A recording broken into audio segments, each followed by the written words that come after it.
To Kill a Mockingbird by Harper Lee is one of the most beloved books in the American canon. It's a book that's taught in schools all across the country. I think I first read this in middle school, if I'm not mistaken. And it's a book that gave us this iconic character, the character of Atticus Finch. Atticus Finch is like this unimpeachable, super exemplar of morality lawyer. In the book, we're in Monroeville, Alabama, in 1936, and Tom Robinson is a black man who's been accused of raping a white woman. And because it's 1936 in the state of Alabama, Tom Robinson has basically no chance of winning this court case with an all-white jury, where it's him against a white woman. And Atticus Finch is appointed by the judge to represent Tom Robinson. And in this context, he amasses a very rousing, passionate defense for Tom Robinson, and the jury takes a while to deliberate. However, they end up convicting Tom Robinson, and all this is told through the lens of a young girl, a 6-year-old girl, the daughter of Atticus Finch. Her name is Jean Louise Finch, and she goes by the nickname Scout. So just to give a sense of who this man Atticus Finch is, this venerated character from literature. In this scene, fairly early on in the book, Scout and her brother Jem are receiving some harassment from other people in the town because their father is defending a black man. And so they bring this to the attention of their father. So Scout says, "Atticus, you must be wrong." "How's that?" "Well, most folks seem to think they're right and you're wrong." Atticus responds, "They're certainly entitled to think that, and they're entitled to full respect for their opinions. But before I can live with other folks, I've got to live with myself. The one thing that doesn't abide by majority rule is a person's conscience." End quote. And so that is typical of this man who exemplifies moral courage, listening to your conscience in the face of adversity. When I was recently rereading this book, I was reading it with an eye to the question of how much is Atticus Finch really risking here? How much is he actually sacrificing? What are the stakes from his perspective? And it seems to me that for the most part, the stakes are fairly low. For starters, he's just doing his job as a lawyer, which he's obviously very passionate about. He was appointed for this job by the court. In a sense, he didn't really have a choice. And despite some harassment from people in the town, throughout the whole book, he maintains his good standing in the town. He maintains perfectly amicable relationships with all the people around him. He serves them in his capacity as lawyer, and they continue to respect him. One of the most famous scenes, memorable scenes in the book, felt a little bit more silly to me on this recent reread. It's a scene in the book where Atticus leaves the house at night, and the kids are very concerned. Where's he going? And they end up following him. And what they find when they follow him is that he went to the jailhouse because Atticus knew that there was going to be an attempted lynching on Tom Robinson, his client, who's in jail. So Atticus confronts this mob of people that are there to lynch his client. And there's a bit of a verbal standoff. No one's making any progress. And then the kids come out. They reveal themselves from hiding. And they don't really know what's going on. They don't understand it's a lynch mob. But Scout is like making conversation with one of the men, talking about school, this, that. And eventually the lynch mob just like disperses. And so on this reread, I was sort of impressed how unimposing, how unserious this sort of lynch mob was, and how easily dispersed they were. In the scene where Atticus is processing what happened at the jailhouse with his children, I think it reveals a tremendous amount about Atticus, about his thinking, how he thinks about the racial animus of his community, and really the stakes, what is and isn't at stake in this book. So Scout says to her father, "I thought Mr. Cunningham was a friend of ours. You told me a long time ago he was," right? So Mr. Cunningham is a guy from the town who was in this mob last night. And so Scout saw the standoff between Mr. Cunningham and some other people and her father. So Atticus responds, "He still is," meaning he still is our friend. "But last night he wanted to hurt you." Atticus placed his fork beside his knife and pushed his plate aside. "Mr. Cunningham is basically a good man," he said. "He just has his blind spots, along with the rest of us." Jem, who is Scout's older brother, spoke. "Don't call that a blind spot. He'd have killed you last night when he first went there." Atticus responds, "He might have hurt me a little," Atticus conceded, "but son, you'll understand folks a little better when you're older. A mob's always made up of people, no matter what. Mr. Cunningham was part of a mob last night, but he was still a man. Every mob in every little southern town is always made up of people you know." End quote. And in that scene and throughout the book, you get the sense of the deep love, the deep compassion that Atticus has for his people, for these people, which includes some very vile racists. And he's largely unperturbed by the racism. And he expresses, I think, in that scene and in other scenes in the book, that the solution, the progress is patience, that we're making progress. At the end of the book, he processes the fact that his client was convicted, despite the fact that it was basically physically impossible that his client committed the rape. He says the jury deliberated for a long time. It shows that things are moving in the right direction. And Atticus sees sort of social progress in these incrementalist, very patient terms, with reasoning with people, with trying to just appeal to their better selves, like in the standoff at the jailhouse. But, of course, looking back at this period of history, I think it's fair to say we now know, with some historical perspective, that Atticus's perspective is a little bit narrow. In reality, moral progress, historical progress, is not made by being patient, by just following the rules, by being overwhelmed with empathy for the plight of these very poor racist white people. In practice, laws get changed, society makes moral improvements because of all sorts of protests and civil unrest and civil disobedience and acrimonious political struggles. And so I think there's a tendency to over-romanticize the character of Atticus Finch. And so when I look at Atticus Finch, I see a character which I feel very familiar with. I feel it's a character that I recognize from my own life in many different settings. It's a person who, on the one hand, is brilliant, on the one hand, is very well educated, and is very philosophical and can exemplify moral courage, but on the other hand, is not in favor of radical change, who does feel a deep love and connection and identification with the racist, with the oppressor. So that just like this person who can so eloquently criticize the racism that he sees in his community, he can use the same powers of erudition and insight and philosophy to criticize the opposing programs, the programs of integration, the programs of civil rights, the programs of social progress. And this is the typical kind of character of the moderate, enlightened centrist. Of course, all this is largely speculation. Of course, Atticus Finch is just a fictional character who never existed to give interviews in real life about his politics beyond what we know from the pages of this book.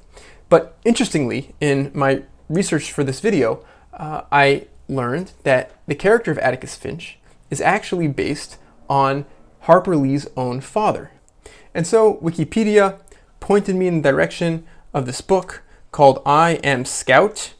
It's a biography of Harper Lee by a Charles Shields. And he writes, going through the biography of A.C. Lee and the parallels between A.C. Lee and the character of Atticus Finch, quote, "In fact, Mr. Lee had defended 2 blacks accused of murder in November 1919. He was just a 29-year-old attorney with 4 years' experience when he was appointed by the court to argue his first criminal case. He did his utmost, but lost, as he was destined to do given the times. Both his clients were hanged. He never took another criminal case."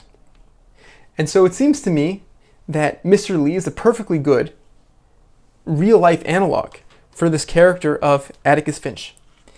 But our author, Charles Shields, has a hard time reconciling these two characters. And so, at a different place in the book, a little bit later, again, dealing with these parallels, these similarities and differences between Atticus Finch and A.C. Lee, Harper Lee's father, he says that he thinks there were differences between these characters. And let's look at what he thinks the difference is. So, quote, "Worth pointing out, however, is that A.C. Lee himself only gradually rose to the moral standards of Atticus during his life. Though more enlightened than most, he was no saint, no prophet crying in the wilderness with regard to racial matters. In many ways, he was typical of his generation, especially about issues surrounding integration. Like most of his contemporaries, he believed that the current social order, segregation, was natural and created harmony between the races. For him, it was a point not even worth discussing that blacks and whites were different. As the Bible said, 'In my Father's house are many mansions.' That divine structure's great roof covered all humanity. Hence blacks deserved consideration and charity as fellow creatures of God, and the law should protect them. But they were not the same as white people." And so it seems to me, in reading this passage, that Charles Shields is making a mistake. He's making an anachronism. He's reading that time period from our perspective of the modern world, where it's obvious to us, it's so clear to us, that anyone who is opposed to integration, anyone who is in favor of segregation, is obviously on the wrong side of history. And he has a hard time imagining someone who is very smart and very eloquent and morally courageous and can talk very beautifully about the universal humanity of all of God's creations, but can also be an opponent to integration, can also be a roadblock and an impediment to social progress. But Harper Lee's To Kill a Mockingbird isn't the only beloved classic book that's taught in schools that deals with these themes of racism and deals with them through the lens, through the eyes of a young person sort of navigating this society. The other book, which has a lot of interesting parallels, is the book Huckleberry Finn by Mark Twain. Huckleberry Finn takes place in the antebellum South, so slavery is still very much alive and strong, and unlike the lawyer character, Atticus Finch, who's forced to make morally challenging questions around race in the society, the person who's called upon to make this kind of a question is the young Huckleberry Finn. So Huckleberry Finn is about 13 years old. He ends up faking his own death, running away, and he meets up with this runaway slave, Jim. And Jim is running away from his oppressive slave master. And now Huckleberry Finn has to figure out what to do, because he knows that in this society, he's been taught the ethical, moral, virtuous thing to do is to return property to its owner. So this is Mark Twain describing Huck Finn grappling with this problem. That was my fix exactly. The more I studied about this, the more my conscience went to grinding me, and the more wicked and low down and ornery I got to feeling. And at last, when it hit me all of a sudden, that here was the plain hand of Providence slapping me in the face and letting me know my wickedness was being watched all the time from up there in heaven, whilst I was stealing a poor old woman's slave that hadn't ever done me no harm, and now was showing me there's one that's always on the lookout and ain't a-going to allow no such miserable doings to go only just so far and no further. I most dropped in my tracks, I was so scared. Well, I tried the best I could to kinder soften it up somehow for myself by saying I was brung up wicked, and so I wasn't so much to blame. But something inside of me kept saying, there was the Sunday school, you could have gone to it, and if you'd have done it, they'd have learnt you there that people that acts as I'd been acting about the slave goes to everlasting fire. It made me shiver, and I about made up my mind to pray and see if I couldn't try to quit being the kind of boy I was and be better. So I kneeled down, but the words wouldn't come. Why wouldn't they? It wasn't no use to try and hide it from him, nor from me neither. I knowed very well why they wouldn't come. It was because my heart wasn't right. It was because I wasn't square. It was because I was playing double. I was letting on to give up sin, but away inside of me I was holding on to the biggest one of all. I was trying to make my mouth say I would do the right thing and the clean thing, and go and write to that slave's owner and tell where he was, but deep down in me I knowed it was a lie. And he knowed it. You can't pray a lie. I found that out. And so this is such a powerful description of real religious, moral inner turmoil. And eventually he does an experiment. He writes a note to the slave's owner saying, here's your slave, I'm going to return your slave to you. And then he could pray again.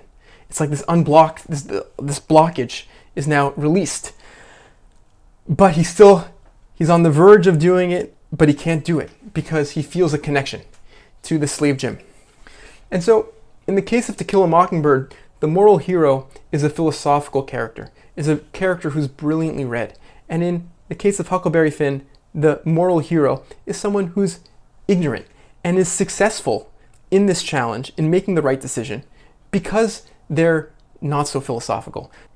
In To Kill a Mockingbird, the strength of Atticus Finch is his brilliance and his erudition, and in Huckleberry Finn, the strength of Huck Finn is the fact that he's working from a place of intuition. He's working from a place that precedes philosophy and is a priori to all of moral philosophical reasoning. In the case of Atticus Finch, his moral victory is this working within the law, working within the system, and accepting stoically the verdict of the broken system and just hoping that eventually things will get better, albeit slowly. Whereas the moral victory of Huck Finn is to abrogate the law, is to say that the system needs to be abrogated, and not just to reject the law of his country and his society, but even to reject the highest moral law, the divine law, to rip up his religious upbringing, because even that's not worth keeping. And I think these two models are indicative of two different ways that all of us approach our politics and approach philosophy, and we could sort of draw in various amounts from these two wells. Where are you driven by a kind of philosophical, intellectual approach to what's right or wrong, or are you driven from an intuition about people you care about people you feel a connection to, whose plight you can imagine as your own? And it seems to me that this second approach, the approach of Huck Finn, certainly on the one hand is far more radical, but is very often far more reliable. That very often the more intellectual approach to trying to negotiate what is and isn't moral can lead us astray. Both William Buckley Jr. and A.C. Lee, which is Harper Lee's father, lived to regret their stances on segregation and their opposition to civil rights. And I think it's a very telling example how smart people can be misguided if their morality doesn't include those kind of personal connections, that kind of heart-to-heart understanding of another person's experience in a very visceral, fundamental way, like we see in the case of Huck and Jim. And in the case of segregation, very often it's the condition of oppression that makes the oppression so hard to combat, because it's the condition of segregation or the condition of enslavement, as the case may be, that makes it so much harder to have those kind of meaningful relationships with people that allow us to imagine ourselves in their shoes and allow us to become radicalized in the fight for social justice, in the fight for progress and progressive values.